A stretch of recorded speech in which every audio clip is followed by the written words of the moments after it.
E o bambu?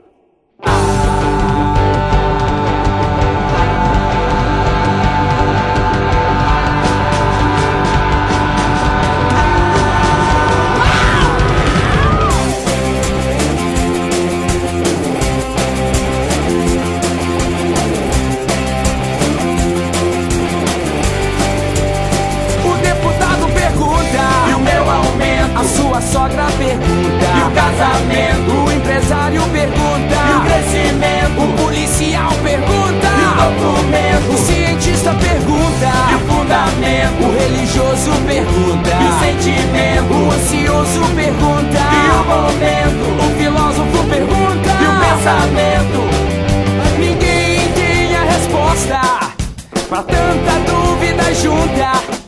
Por isso é que a gente gosta quando o Silvio pergunta: e o bambu? E o bambu? E o bambu? E o bambu?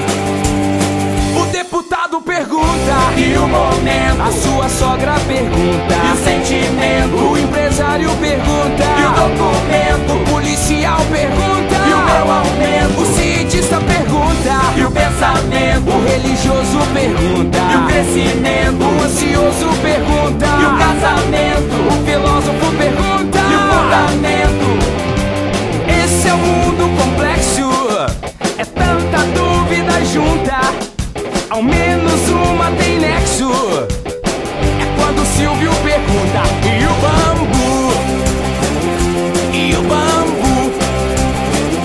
E o bambu?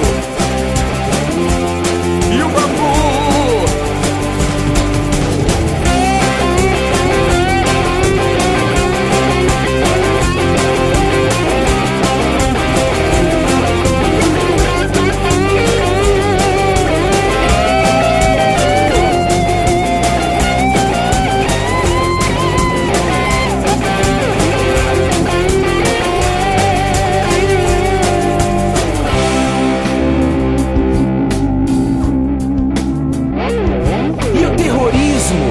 E o eixo do mal, o imperialismo, e o aquecimento global, e o futuro, o reator de plutônio, aquele furo na camada de ozônio, e o meu emprego, e o meu sossego, e o meu sossego, e o meu sossego, e o meu sossego, e o meu sossego.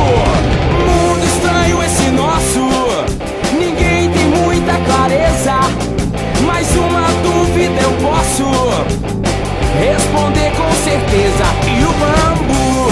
É verdade, é verdade. E o bambu? Agora, alegria, gente. E o bambu? É muito bem bolado. E o bambu? E o bambu? Ai, ai, ai. E o bambu? E o bambu? Tua boca suja, sem vergonha. E o bambu? Boca suja, E o bambu? sem vergonha.